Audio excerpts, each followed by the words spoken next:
और में डिफरेंस देखने के बाद आज शुरू करते हैं इरिगेशन। इरिगेशन का मतलब क्या होता है? सिंचाई। तो सिंचाई क्यों जरूरी? पहले पढ़ा था, पिछली क्लास में एक बात पढ़ी थी कि पौधे जो है एक प्रोसेस करते हैं जिसका नाम होता है ट्रांसपिरेशन। कुछ लोग कह रहे हैं तो फोटोसिंथेसिस भी तो करता तो भी, लेकिन जिसकी बात हो रही वही तो बताएंगे। ट्रांसपिरेशन करता है। ये ट्रांसपिरेशन करते हैं, क्यों करते हैं? क्योंकि वो ज़मीन से, मिट्टी से पानी ज़्यादा ले लेते हैं और उस पानी को बाद में हवा में छोड़ देते हैं। ऐसा क्यों करते हैं? पढ़ के आए थे पहले। क्योंकि वो उसी पानी में, मिट्टी में जो मिनरल्स पाए जाते हैं उसी पानी में घोल करके लेते हैं और जो मिनरल्स है वो ले लिया, बाकी जो वेस्ट पानी उनके लिए उसको ट्रांसपिरेट कर देते हैं। ये कौन करता है? तो जब हमने फसल बोया है अपने फ़ायदे के लिए, तो उसको ज़्यादा पानी देने की ज़रूरत किसको है? हमें है। अभी तो देंगे उसको। इसी प्रोसेस को हमने एक नाम दे दिया है, क्या? ज़्यादा पानी दे देंगे तो सड़ जाएंगे। लिखा है ऑल लिविंग बींग्स, जितने भी लिविंग बींग्स हैं पूरी पृथ्वी पर, उन सबको जीने के लिए किसकी जरूरत है? प्रॉपर ग्रोथ और डेवलपमेंट के लिए प्लांट्स में नियरली 90% ऑफ वाटर होता है। देख लो इधर, प्लांट्स में 90% समझ रहे हैं? अभी देखो, अभी कुछ ऐसे अचंभित करने वाली बातों को हम लोग जानेंगे जिनसे हम लोग के तोते जो है, water is essential because germination of seed does not take place under dry condition. अब इसी को हम लोगों ने एक क्लास 6 में एक एक्टिविटी करी थी, जिसमें मूंग दाल और चने एक सूती कपड़े में भिगो करके रखा था और वो जर्मिनेट कर गए थे। याद है वो? ठीक है। Nutrients dissolve in water are transported to each part of the plant. अब न्यूट्रिएंट्स जो हैं प्लांट के हर एक पार्ट तक पहुंचने चाहिए। ये नहीं कि लेफ्ट वाली ब्रांच तक गए वो डेवलप हो रही, राइट वाली छोटी से भी है, नहीं होगा ना। हर पार्ट में बराबर जाने चाहिए, है ना। वाटर जो है, अब वाटर की चीज़ें बताई जा रही हैं कि प्लांट के साथ वो क्या क्या करता है। ये एक हो गया, न्यूट्रिएंट पहुंचाता है, डेवलपमेंट ग्रोथ कराता है। ठीक, आगे कह रहे हैं वाटर जो है उनको क्रॉप को बचाता भी है Frost and hot air current से। जैसे इस समय देखो हॉट एयर करंट चल रही है, तो ये कहाँ है? नहीं पता? हॉट एयर करंट का मतलब क्या है? क्या? गर्म हवाएं, लू जानते हो? लू के थपेड़े इस समय पड़ रहे हैं। जब यहाँ से, हाँ यही तो कहा जाता है, जब यहाँ से छुट्टी में घर जाते हो साइकिल से या वैन से, तो मुंह बाहर निकालो वैन से, देखो कैसे गरम हवा लगती है। वो क्या है? तो वो गर्म हवाएं हैं। अगर तुम इसमें देखो इस वाली हवा में, तो अपना एक कपड़ा धो कर फैला दो सूखने के लिए, तो जल्दी सूखते हैं। क्यों? क्योंकि गर्म हवा जब चलती है तो उस हवा के साथ में वो पानी को साथ ले जाती है ना। तो वही है। अब कह रहे हैं the supply of water to crops at regular intervals, यानी कि रेगुलर इंटरवल्स पर। इंटरवल वो छुट्टी वाला या लंच वाला नहीं, इंटरवल का मतलब है कि एक फिक्स टाइम पर, इतने समय के अंतराल पर अगर पानी दिया जाए, फसल को सींचा जाए, तो उसको क्या कहते हैं? वाह। अब पूछा जाएगा क्वेश्चन व्हाट इज इरिगेशन, तो खुजली मत बता देना। हाँ, पर लिखा है यही आंसर है कि the supply of water to crops at regular intervals is called. सब कुछ अंडरलाइन करने की जरूरत नहीं है, इसको करो। Clear about watering the plants. Last summer my plants dried up and died. पिछले समर इनके पौधे जो थे वो सब सूख गए थे और सब मर गए थे। इस समर वो बहुत ज़्यादा जो है केयरफुल हैं। अब सोर्सेस ऑफ इरिगेशन पढ़ना है। अलग अलग सोर्सेस हैं। कुएँ होते हैं, ट्यूबवेल होते हैं, इनको तुम लोग टिब्बुल बोलते हो। वो एक्चुअली में टिब्बुल नहीं होते, ट्यूबवेल होते हैं। ट्यूब मतलब एक ट्यूब, वेल मतलब एक कुआं, पॉन्ड्स मतलब तालाब, lakes, rivers, dams and canals. अब देखो मेरी बात जरा ध्यान से सुनो। ये जो इसमें ट्रेडिशनल मेथड दिए हुए हैं सिंचाई के, ये हिस्ट्री की बातें हैं कि पहले ज़माने में पानी कैसे लगाया जाता था खेतों में। इनको जान करके साइंस में डालने का कोई मतलब नहीं। जो नया सिलेबस आया है इस बार बहुत सारी चीज़ें काटी गई हैं, उसमें से इसको भी धीरे से ऐसे करके काट देना था, क्योंकि इसका कोई मतलब नहीं है। इसलिए हम इन लोग इसको थोड़ा सा तेज पढ़ेंगे। ठीक है, तैयार हो एकदम? नाइट्रस दबाने जा रहे हैं। ये पहला देखो मोट बना है। इसमें क्या होता था, कुएं से पानी खुद निकालते थे, बाल्टी से पानी डालते थे। जैसे मान लो खेत है दूर, मान लेते हैं कि जो आलोक सर का ऑफिस है वहाँ पे खेत है, तो कुआं यहाँ पे है, तो ये लोग यहाँ पानी निकालते थे, अब यहाँ से एक आदमी बाल्टी से वहाँ ले जाएगा, नाली बनाते थे वो इधर से। अब सोचो यहाँ से तुम बाल्टी से पानी डालो, 10 बाल्टी पानी डालोगे तब तो वहाँ पहुँचेगा, आधा यहीं सूख जाएगा, तो मेहनत तो फिर ज़्यादा हो जाती थी, है ना। अब क्या है, हरी बटन दबाए, हाँ तो कई लोग डालते तभी तो पहुँचेगा। हरी बटन से तो चलता है, लाल से चलता है, लाल से बंद होता है, ये सही है। हमारे यहाँ उल्टा तार लगे, उनको खोल के इधर का ऐसे कर देना, ठीक है। अब देखो आगे है चेन पंप। चेन पंप में क्या है, एक जगह से पानी उठा करके दूसरी जगह डालने के लिए अब क्या आता है, देखिए तुम लोग, जैसे नहर में पानी आता है तो उससे पानी उठा करके खेत में डालने के लिए अब आते हैं, इंजन आते हैं, उसका एक हिस्सा पानी में डालते हैं, दूसरा खेत में डालते हैं, स्टार्ट करते इधर से पानी खींचता है उधर डाल देता है, जैसे कूलर में सिस्टम होता है ना। तो पहले ये नहीं होता था, पहले एक गोल पहिया लगाया, उसके ऊपर एक बाल्टी बांध दी, ठीक, उस पहिए को घुमाओगे ऐसे गोल गोल, वो पहिया का ऊपर बाल्टी लगी है और नीचे पानी है, उसके ऐसे घुमा के नीचे लाओगे बाल्टी, पानी भरा उसमें, ऊपर लेके जाओगे पानी भरा भरा भरा, इधर गया गिर गया, फिर घुमाया, ऐसे करके चलता जा रहा, समझे कि नहीं। बस इतना जानो। अब आते हैं अपने मॉडर्न मेथड ऑफ इरिगेशन पर। ये तो आसान है, आसान क्या है मतलब इनको समझ सकते हो, क्योंकि इसको बहुत सारे लोगों ने अपने दैनिक जीवन में रियल लाइफ में देखा होगा। स्प्रिंकल सिस्टम होता है, क्या होता है इसमें, देखे हो कितने लोगों ने स्प्रिंकल सिस्टम देखा है? हिंदी में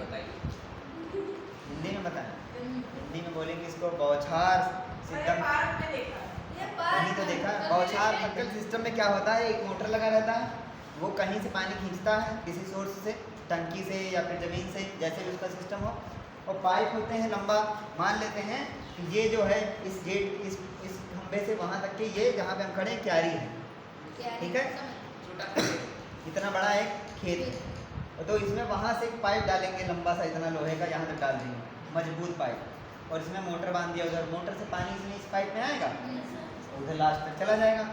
हमने क्या किया, इस पाइप में नियत दूरी पर, फिक्स्ड दूरी पर एक एक छेद कर दिया, एक एक फीट पर ऐसे छेद कर दिया, ठीक।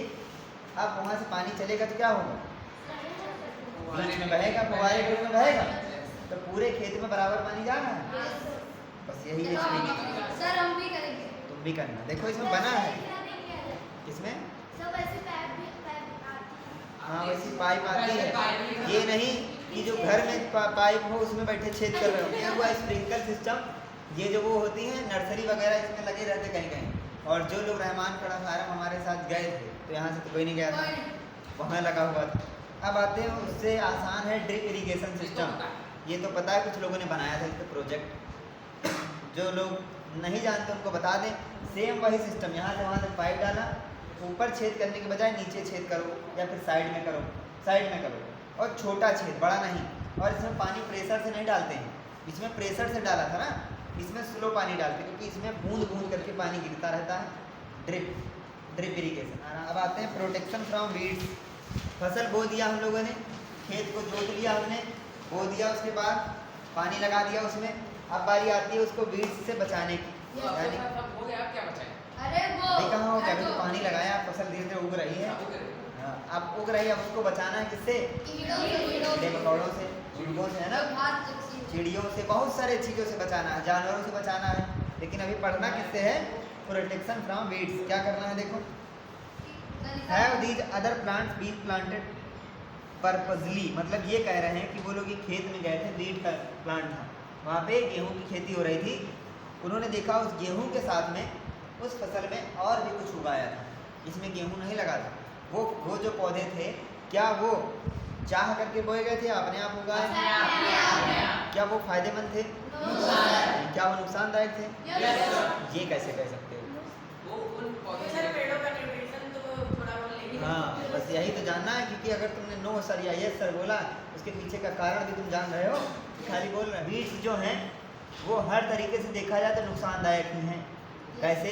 मान लेते हैं हमने फिर वही क्यारी बनाते इतना, हमने इसमें गेहूँ बोया, हमने उस गेहूँ के हिसाब से इसमें खाद पानी सब लगाया है, ठीक है, और इसमें निकल आए दूसरे फसल निकल आए, तो क्या होगा, जो हमने खाद पानी डाला वो फसल ये ले रही, और वो बदले में हमको क्या दे रहे, कुछ नहीं, नुकसान ही तो हो रहा, हमारी खाद पानी से बर्बाद जा रही है। आगे देखो, the removal of weeds is called weeding.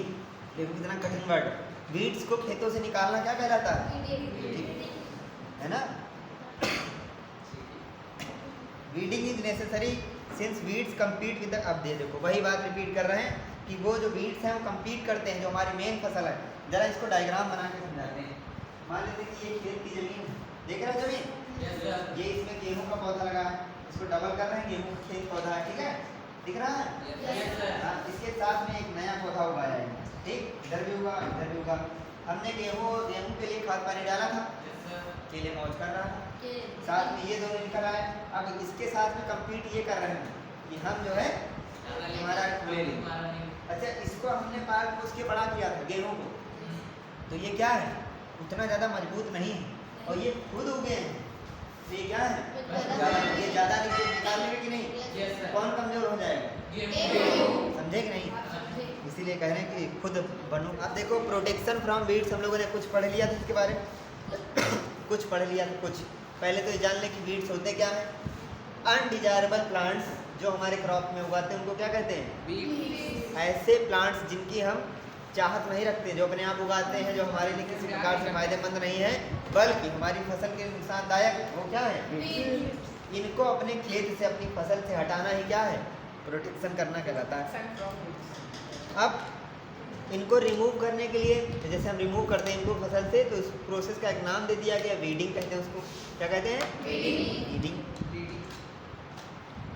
Weeding करने के क्यों किया जाता बताया था, क्योंकि फसल जो है, जो मेन फसल उसके साथ में कम्पीट करता है, उसका न्यूट्रिशन जो भी है वो खुद ले लेता है ना। ये हो गया।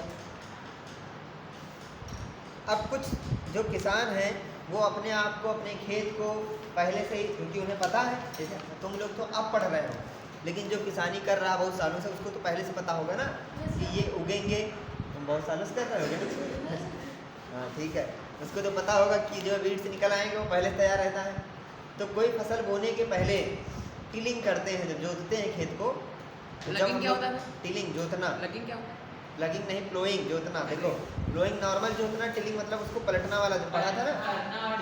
हाँ, तो ये जो है टिलिंग वाले कहते हैं। टिलिंग जब हम लोगों ने पढ़ा था, उसका एक फ़ायदा ये भी होता है कि जो वीड्स उगाते हैं खेत में, वो हम लोग टिलिंग के द्वारा उनको सर्वनाश उनका कर सकते हैं, और प्लस उनका हम फ़ायदा भी ले सकते हैं। जैसे मान लेते हैं कि एक खेत है, उसमें से इस समय गेहूं जैसे तुम्हारे खेतों में लगा हुआ, काट लिया गया। अब कुछ दिनों के लिए उस खेत को ऐसे छोड़ दिया गया, तो उसमें अनचाहे पौधे उगाएंगे, वही क्या है? वीड्स हैं। और कुछ दिनों के बाद हमको उसमें चावल बोना है, धान बोना है। तो धान बोने के पहले हम उसको जोत देंगे, उसमें मान लेते इतनी इतनी घास उगाई है जो हमको नहीं पसंद, वीड्स है वो हमारे लिए, उसको हमने जोत दिया, वो घास पलट के मिट्टी में दब जाएगी। मिट्टी में दबने के बाद उस घास का क्या होगा? बढ़ जाएगी, और हमारे लिए बन गई वो मैन्योर। क्या बन गई? तो फ्री की खाद है। The best time for the removal of weeds is before the produce flowers and seeds. समझ रहे हो? ये फिल इन द ब्लैंक्स में आएगा, पिछली बार आया था। जैसे बता दो कि एग्जाम में आएगा, वैसे तुरंत जो है क्या एक्टिव मोड में आ जाते हैं। क्या पूछे? यही वाली लाइन पूरी आएगी कि बेस्ट टाइम जो है रिमूवल ऑफ वीड्स कौन सा होता है? जैसे ही वो वीड्स जो है, जैसे ही फ्लावर और सीड प्रोड्यूस करना शुरू करें, उखाड़ फेंको उनको। क्यों? फ्लावर और सीड्स जैसे प्रोड्यूस करेंगे, उसका मतलब क्या है? वो अपने जैसे और बनाने के फिराक में लगे हुए हैं, और हम उसको उखाड़ के उसी समय फेंक देंगे। समझ रहे हो नहीं? अब देखो आगे, this is done with the help of खुरपी। खुरपी जानते हो? कोई ऐसा बैठा है जो खुरपी नहीं जानता हो? खुरपा जानते हो? छोटी बहन खुरपी। अ सीड ड्रिल, फिगर देखो 1.2b में बना हुआ है। 1.2b कहाँ है? देखो जरा पीछे पलटो। 1.2b, ठीक है, ये इससे भी हम लोग कर सकते हैं। आगे देखो, weeds are also controlled by using certain chemicals. ये है कि वीड्स का कंट्रोल करना हम लोग कुछ केमिकल्स के द्वारा भी कर सकते हैं, जैसे कि सुखा देती, उनको बोलते हैं वीडिसाइड्स। क्या बोलते हैं? वीड्स को कंट्रोल किया जा सकता है कुछ केमिकल्स के द्वारा। उन केमिकल्स को कहते हैं वीडिसाइड्स। जैसे कि 2,4-D नाम है केमिकल का। इसको क्या करते हैं? स्प्रे करते हैं इसको पानी में घोल करके। अच्छा, क्लास 7th में हम लोगों ने पढ़ा था, क्लास 7 नहीं 6 में पढ़ा था कि डाइल्यूट और कंसनट्रेटेड क्या होता है? सुनो मेरी बात, हम कहें कि शुगर का डाइल्यूट सोल्यूशन बनाओ, क्या बनाओ? क्या करो? कुछ नहीं, शुगर ले लो, उसमें पानी डालते जाओ, डाइल्यूट सोल्यूशन बन गया, है ना? कोई बहुत बड़ी बात नहीं है, आसान बात है। तो अगर कह रहे हैं कि केमिकल्स का डाइल्यूट सोल्यूशन बनाना है, केमिकल खरीद के ले आओ, यही वाला जो छिड़कना है, स्प्रे जो किया जाता है, उसमें पानी मिला दो, और जो स्प्रे वाली मशीन होती है जो स्प्रे करती है, उसमें भर दो, उसको डाइल्यूट हो गया और स्प्रे कर दो, यही क्या है? अगर सर बिना डाइल्यूट किए डाल दें, बिना डाइल्यूट किए डाल दे तो क्या मतलब, जैसे आप जैसे डॉक्टर का खत्म हो जाएगा। खत्म ही हो जाएगा, प्लस सब कहीं पहुँचेगा नहीं। जैसे प्लांट जो है ज़्यादा पानी क्यों लेता है, मिट्टी से ज़्यादा पानी क्यों निकालता है, उसी पानी में घोल करके न्यूट्रिएंट लेता है। अब तुम उसको पानी में घोले बगैर डालोगे तो सब जगह जहाँ उसको पहुँचना वहाँ पहुँच ही नहीं पाएगा। यही तो गाँव वाले क्षेत्रों में लोग गलती यही करते हैं, जैसे कि वही गोबर वाली बात बताई थी, है ना? कि गोबर को पानी में मिक्स, उस मिट्टी मिक्स करके डालना चाहिए, लेकिन कुछ लोग ऊपर ही रखाएंगे, है ना? कि अंदर क्यों डालें, ऊपर रखा जाता है। पेड़ के ऊपर कुछ लोग रख देते हैं, हाँ, ऊपर की वो उसके जो सबसे ऊपर वाली छोटी है तो काट देंगे, वहाँ रख देंगे, ये अंदर चला जाएगा, धीरे सोख लेगा।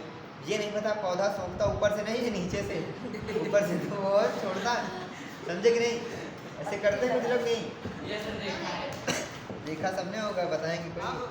बूझो जो है दिल का बहुत साफ है, मैं दूसरे के बारे में अच्छा ही सोचता। तो वीडीसाइड, बूझो कह रहा है कि वीडीसाइड जो लोग छिड़कते हैं, स्प्रे करते हैं, क्या उसका असर उन लोगों को भी पड़ता है?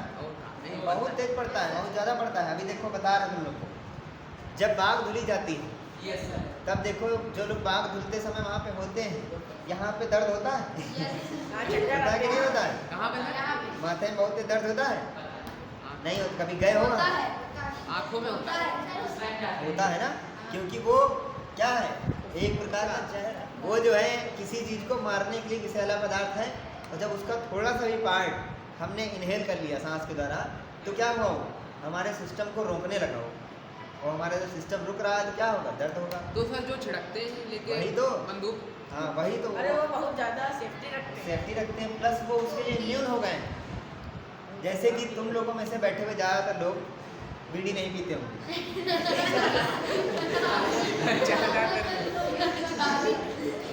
हमें क्या पता घर पे जाके कोई, इसीलिए अपनी तरफ से ज़्यादातर लोग ये है कि हम लोगों की बॉडी उस धूम्रपान के लिए या उस धुएं के लिए इम्यून नहीं है।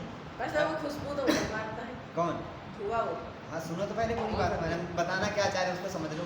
तो जब वो हल्का सा भी धुआं हमारी बॉडी में जाता है, मान लो कि तुम कहीं पे खड़े हो किसी दुकान पे, कोई आदमी पास में खड़े होकर धूम्रपान कर रहा है, छींक आ जाती है, तो बॉडी के अंदर जाता है, तुम देखो छींकने लगते हो, है ना? तुम्हें बहुत खराब है। जिनको नहीं खराब है तो पीना शुरू करेंगे नहीं, मेरी बात सुनो, अब इससे तुम्हें बचना है। जिन लोगों को वो नुकसान कर रहा है, मेरी बात सुनो, जिन लोग, ज़्यादातर लोग बैठे होंगे इस क्लास में, उनको वो अच्छा नहीं लग रहा होगा, है ना?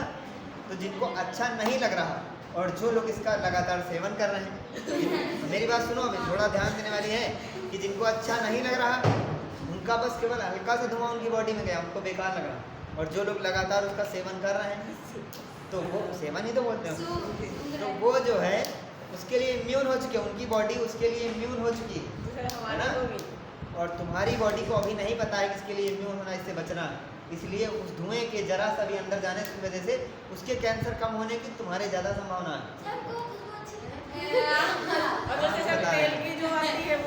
अब सुनो, ये साइंटिफिक एक फैक्ट है कि जो लोग लगातार धूम्रपान करते हैं, उनकी अपेक्षा जो लोग उनके साथ रहते हैं, वो उसकी महक उनके अंदर जाती है, वो लोग जल्दी बीमार पड़ने की, उनके कैंसर होने की ज़्यादा संभावना है।